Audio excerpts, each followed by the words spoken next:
Alrighty, hello. Today is November 10th, and so instead of pretending I know what day it is, it's 41.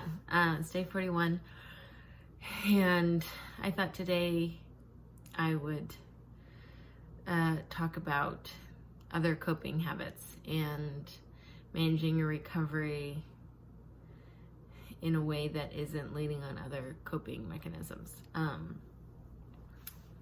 For me personally, I can't really speak to anybody else, but tend to be other things that we lean to when you've taken something else away. It's hard not to find other things. So my things have always been smoking cigarettes and drinking or exercising. So if I'm not binging, purging, or restricting food, then I can tend to lean towards those things to help soothe. And I've been grateful that with smoking and with drinking, I've never felt addictive in the same way that food has.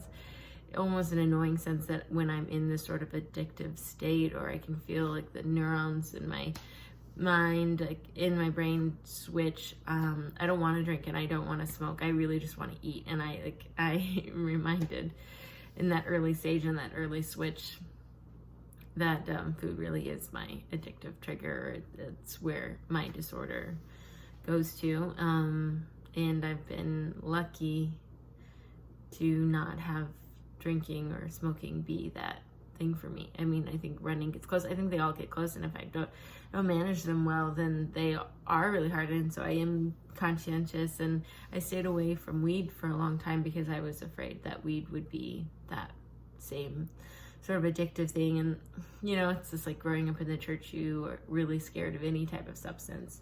But what's been crazy is that part of the reason I have a disorder is because of prescription drugs I was on, and this crazy medication that I was put on when I was 16 and 17 that severely reduced my appetite, and so I lost an extreme amount of weight without having to try. And then I got a lot of praise and affirmation for it.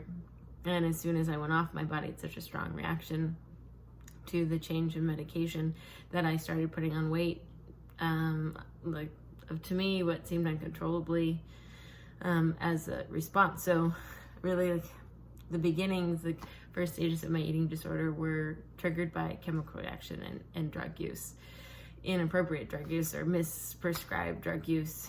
And that's really hard. And I used to weigh heavier on me. If I hadn't ever taken Dopamax, is what it was called then, or Topamax. We nicknamed it Dopamax. Would I have an eating disorder today? Would it be something that I've spent the last 13 years of my life trying to manage? And at a certain point, that question just got to be too exhausting for me. I just had to accept. And remember, there were times a few years down the road that I tried going on Topamax again and kind of tricking myself into believing that my tremors, the reason I was taking that drug in the first place, were back. And just because I wanted a way to lose the weight, and not have it be, because bulimia, I'd switched to bulimia at that point and it wasn't going to help me. So I found with a lot of people's recovering stories that their eating disorder is usually triggered by an event. Sometimes it's drug related, medical related, other times it's trauma related, or oftentimes sexual abuse, which was also part of my story. Our relationship to food changes, and that's a place of security that we go to. And so with that, it's like I also picked up, I found out that a lot of my aunts were smoking cigarettes, and that was a way to suppress my appetite. And then once I got to be 21, or before then, I used drinking as a way to kind of check out. And all of that was just methods of checking out.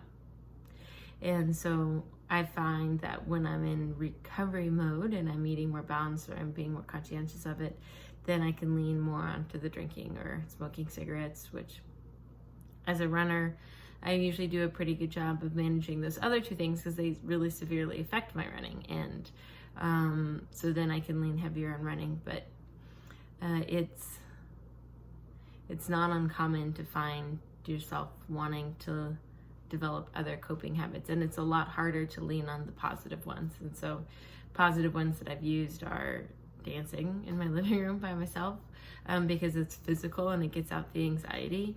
without having to be on medication, which just hasn't worked for me super well in this phase of my recovery. Like taking anxiety or antidepressants, they just, they're not super helpful in managing my recovery. Doing yoga, writing, I write a lot now. Just being in my bed, having safe zones in my apartment that are kind of food free. I kind of feel like when I lay down in bed and I watch a movie, that's like food is done for me. Brushing my teeth is helpful.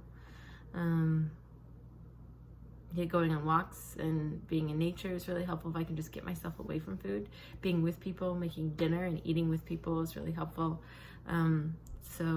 Sometimes it's been easier to focus on the things that are helpful instead of trying to eliminate the things that aren't. And it can feel super overwhelming to not have your eating disorder to go back to, not have cigarettes, not have drinking, not have weed, not have anything else that feels like a way to manage the anxiety or the recovery. So thinking of the positive things, the things that I can do, kind of a limitless meditation, hanging with people, walking in nature is helpful. So yeah, those are my thoughts for today.